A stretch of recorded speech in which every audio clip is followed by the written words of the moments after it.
First reading is from Amos, chapter 1, verses 1 and 2, and chapter 5, verses 14 and 15, and 21 to 24. The words of Amos, who was among the shepherds of Tekoa, which he saw concerning Israel in the days of King Uzziah of Judah, and in the days of King Jeroboam, son of Joash of Israel, 2 years before the earthquake, judgment on Israel's neighbors. And he said, "The Lord roars from Zion and utters his voice from Jerusalem. The pastures of the shepherds wither, and the top of Carmel dries up. Seek good and not evil, that you may live. And so the Lord, the God of hosts, will be with you, just as you have said. Hate evil and love good, and establish justice in the gate. It may be that the Lord, the God of hosts, will be gracious to the remnant of Joseph. I despise your festivals, and I take no delight in your solemn assemblies. Even though you offer me your burnt offerings and grain offerings, I will not accept them. And the offerings of well-being of your fatted animals I will not look upon. Take away from me the noise of your songs. I will not listen to the melody of your harps. But let justice roll down like waters, and righteousness like an ever-loving stream."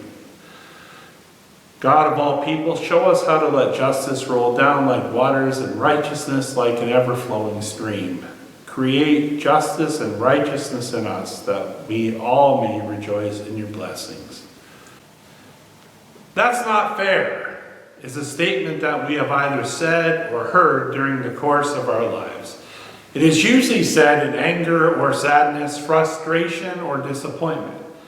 And it is an indication that the speaker, us, expected to get something which they felt they deserved but have been denied. When this happened, they spoke out of opposition, and we can relate to the feeling. It brings up the question, though, of whether the world is fair or not, which may be a topic for another sermon. Amos, a shepherd in Tekoa, writes 9 chapters out of frustration and disappointment because of the unfair treatment of the poor and vulnerable in his society, who were relegated to the margins, forgotten and exploited by those with power and wealth, some of whom Amos worshipped with. He brings up the accounts where the righteous are sold for silver, read slavery, and the needy for a pair of sandals.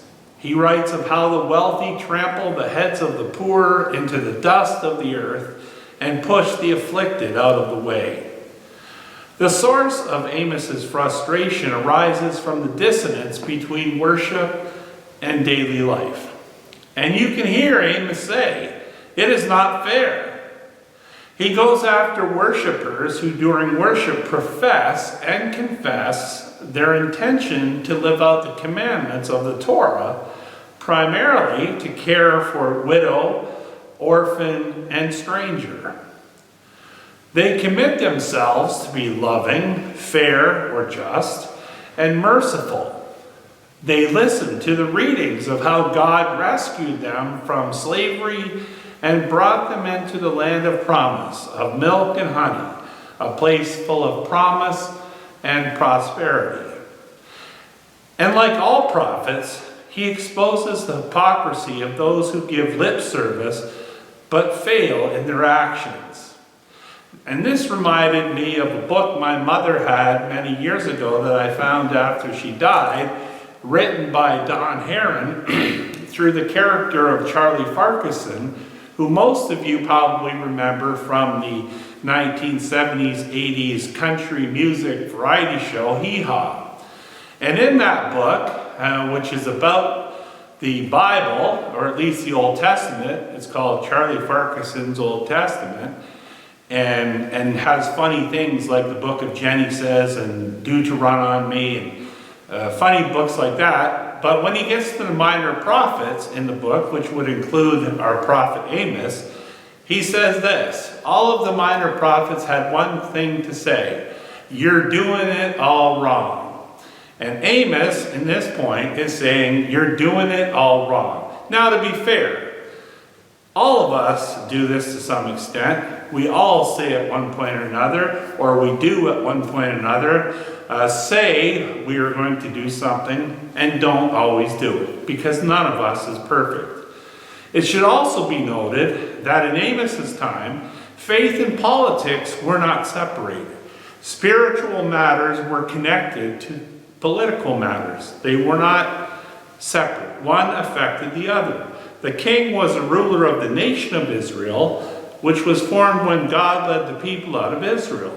So again, there's no separation. Thus, when he speaks of consequences for people who know better, not living up to their highest values, he is connecting spiritual failure with political consequences. They are not being fair or using on a consistent basis being justice, especially the most difficult times. And this is really important, to do the right thing when it's the most difficult time. And so this results in a society that slowly allows their conscience to be desensitized to the weight of its responsibility by rationalizing their decisions. And this is what happens when people fragment their faith into a separate compartment. Put another way, it's their Sunday duty, but when the Monday world rolls around and they are back into work or other responsibilities, Sunday is in the rearview mirror. It's often rationalized by referring to how the faith of the church doesn't necessarily work in the business world. It is dog eat dog, you know. I don't have time to put faith into my decisions. Now I get this. I understand this to a certain degree. We can be faced with decisions about doing the right thing in the midst of maintaining our employment, sometimes under duress. It happens. I understand that. But how much is the question? How much are we willing to let our highest values be changed until really they're of no use or little use? And so for Amos, fellow worshipers who have neglected to do the right thing out of fear or apathy or spite have caused God to take notice. And as you might expect, God is not pleased. Now it must be said that Amos's portrayal of a wrathful God who will decimate everything and everyone, bringing the day of the Lord in prophetic terms for their transgressions, and will decimate them either by earthly disasters or war, must be qualified. Why? Because God, in the end, is a loving, merciful God who provides and redeems, and is not the God, the destroyer, at the same time. And so some of our Christian brothers and sisters believe in the God of wrathful judgment, that he will wipe the slate clean of all sinners. And it's a factor of fear that I really don't think is helpful in the long run. Rather, I would think like the psalmist, whose heartfelt emotions during the Psalms rise and fall according to his feelings or her feelings about life. So it's kind of an ebb and flow of being angry and sad and disappointed. And you know what that's like when you're going through that. I mean, you're thinking all of these things and have all of these feelings. And Amos is angry, he's sad, and he's mourning the general state of his nation and of his worshiping community.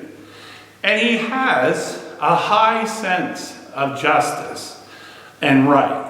And so it breaks Amos's heart that the very people he worships with and is connected to are also the ones committing the injustice and the oppression. And that's important to remember because he cares deeply. He cares deeply enough that as a shepherd, and not a poor shepherd, but a shepherd, he cares deeply enough to be willing to voice his concerns and views and to risk standing and speaking up, even if he alienates friends or family or acquaintances and maybe politically powerful people and maybe his friends. But his commitment and loyalty to God is first and foremost.